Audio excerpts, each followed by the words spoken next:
Bonjour petits et grands lecteurs, voici le premier book haul de 2020 que je tourne en 2019.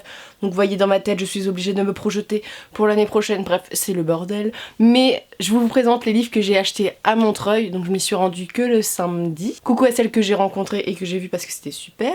Et je vais vous présenter mes achats et réceptions. Je vais peut-être vous présenter les 3 réceptions que j'ai eu Brajlon parce que j'étais folle quand je les ai reçues, parce que il y en a je m'attendais pas, je l'ai mis sur Instagram, je suis hyper contente, ils sont déjà lus et pas encore chroniqué, mais c'était trop bien. Bon, le petit dernier, alors j'étais contente de le recevoir, en même temps mon cœur s'est serré.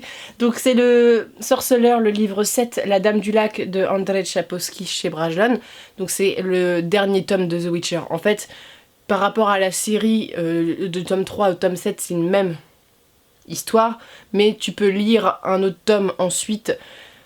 Mais la publication de chez Brajlon les publie, voilà, c'est le tome 7. Donc bref, c'est un peu le bazar au niveau de la publication. Bon, normalement c'est le dernier tome, mais il y a un tome qui sert d'épilogue, mais qui a été publié avant.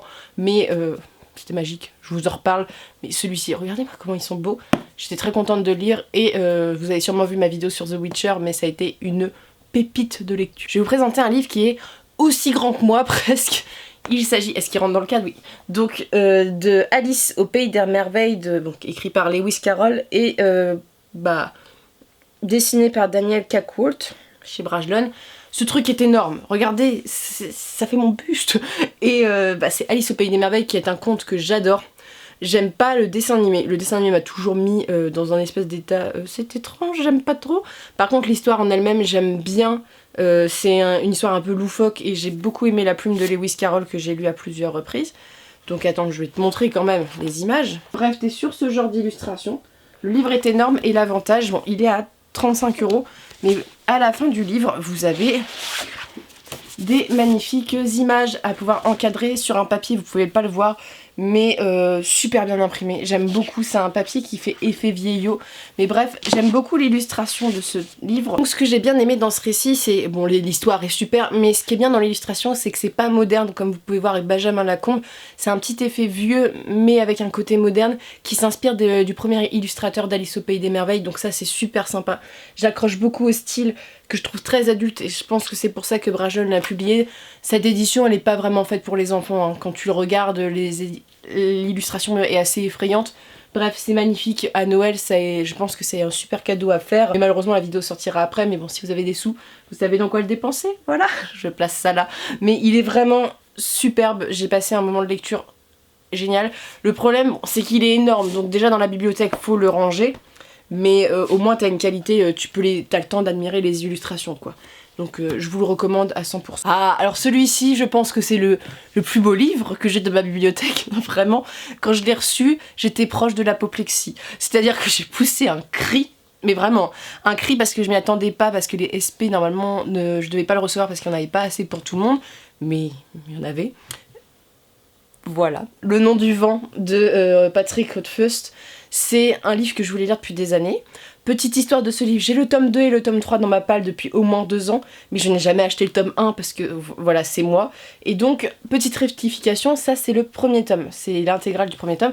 Moi je pensais qu'il y avait les 3, vu la taille du machin, mais non. Alors, il est à 50 €, ça peut paraître excessif, par contre la taille du truc est énorme, c'est magnifique, il y a des dorures, il y a une reliure dorée en tissu, en cousu, pas une reliure collée. Et regardez-moi, c'est comme ça, magnifique livre.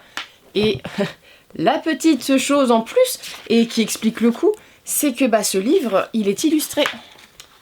Et illustré pas par n'importe qui, hein. Marc Simonetti, un peu le plus grand illustrateur de fantasy qui existe, le plus grand illustrateur qui existe, et notamment celui qui a illustré le Robin Hobb je crois en France, et surtout qui a illustré le Trône de Fer, notamment le Trône, et George R. Martin a trouvé l'illustration tout à fait parfaite. Bref, le mec pèse et j'aime beaucoup son illustration très adulte. J'ai beaucoup aimé ce livre, je vous ferai une chronique, mais ça a été vraiment une belle découverte et il vaut vraiment le détour. Cette édition elle est magique, elle est limitée dans le temps, ou limitée quoi.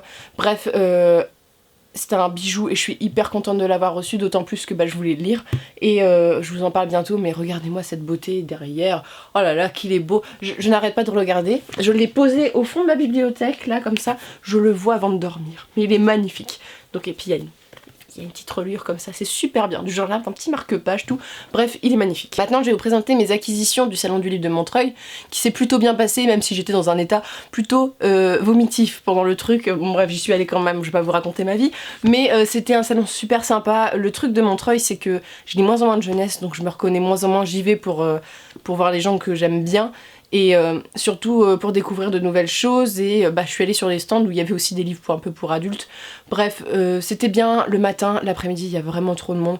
J'ai l'impression qu'il y a de plus en plus de monde à Montreuil, où c'est moi qui apprécie de moins en moins la foule dans les salons, mais je vous présente ça tout de suite. Donc le premier tome, c'est un livre, je me suis acheté. C'est genre la série que j'aime bien, mais qui me rebute sur certains points et que je continue à lire. Donc il s'agit des Épées de glace d'Olivier Gay. Donc je suis en train de lire La main de l'empereur, qui est son premier cycle, et donc les Épées de glace c'est la suite. Ne faites pas comme moi, ne lisez pas le premier tome des Épées de glace avant La main de l'empereur. Et donc ici c'est le deuxième tome, ça va, c'est des duologies, donc ça se lit super bien. L'univers est bon, vraiment. Il y a un côté là, ça se passe dans le froid. La main de l'empereur, ça se passe plutôt dans le chaud, et c'est assez différent dans cette façon de voir les choses. Petit bémol, je vous rappelle, pour ceux qui viennent de me suivre ou qui n'ont pas vu la vidéo, c'est qu'il y a un portrait de femme qui me plaît pas. L'auteur il a un petit problème avec le corps des femmes, et voilà. C'est comme ça, mais l'histoire est plutôt sympa, donc je continue. Et puis bon, je veux quand même soutenir la fantaisie française, même si je suis pas d'accord avec toutes les problématiques qu'ils ont soulevées. Désolée si je parle un peu du nez, je suis enrhumée. Ensuite, je me suis rendue sur le stand de Lumen pour m'acheter les 2 derniers tomes que je n'avais pas, des Gardiens des Cités Perdues.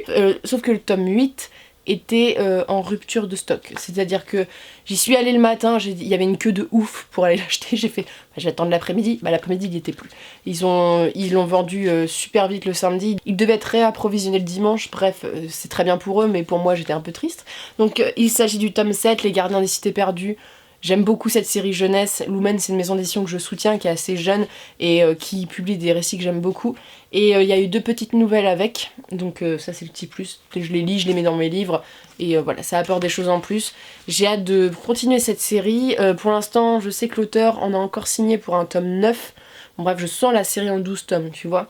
Mais c'est une très bonne série, je vous conseille vraiment. Ensuite, je vais vous présenter les 2 derniers livres qui sont dédicacés. Alors, le premier... Je l'ai acheté parce que Mélina, donc la personne qui était avec moi, elle a craqué, j'ai fait bon. Et puis en même temps, je fais un blocage sur cet auteur parce que c'est Pierre Bottero. Et Pierre Bottero, comme vous le savez peut-être, il est décédé, et quand j'étais petite, ça m'a véritablement traumatisée, ce qui fait que j'ai du mal à les relire, et j'ai du mal à prêter attention à tout ce qui a été fait après. Et là je me suis dit bon, c'est vraiment beau, et puis j'ai envie de quand même le découvrir. Bref, j'ai acheté le premier tome en BD d'Elena. Donc le tome 1, Enfance, chez Glénat, donc de Pierre Bottero, et illustré par Mons, qui est une illustratrice espagnole, argentine, bref, hispanophone. Et en fait, Elena, c'est une série que j'adore, et je voulais un peu redécouvrir, voir un peu ce que ça donne et me faire mon avis, et bref, j'ai adoré, je vous en reparlerai. Je vous montre la dédicace parce que vraiment, c'est magnifique. J'ai été hyper impressionnée, mais bref, regardez-moi ça, c'est tellement beau. Mais j'adore, bref. Et c'est une très bonne série, une BD que j'ai beaucoup appréciée, c'est au prix de 14 € il me semble. Et j'ai même eu un petit truc en plus pour le salon, donc ça. Enfin, celui-ci je le voulais, et je suis contente de l'avoir vu. En plus j'étais la première à dédicacer. Il s'agit du tome 2 du Souffle de Midas. Bref, là c'est l'ultime oracle de Alison Germain, qui est donc Lily Bookin sur YouTube, une youtubeuse que j'adore, qui m'a donné beaucoup envie de lire les livres, et notamment de me lancer sur YouTube, parce que c'était le genre de personne, au niveau caractère ça me plaisait bien, tu vois. Et ses lectures aussi, bref... on va pas s'étaler, mais donc c'était Le Souffle de Midas, c'est un livre que j'ai trouvé très prometteur, le tome 1. J'ai trouvé que c'était une grosse introduction, que c'était assez court et que j'avais envie d'en savoir plus. Ça reprend les clichés de l'urban fantasy que j'aime. Il y a beaucoup, je trouve, d'inspiration de Machiavel, et c'est ce que j'aime beaucoup. Ici en plus il y a de la mythologie grecque.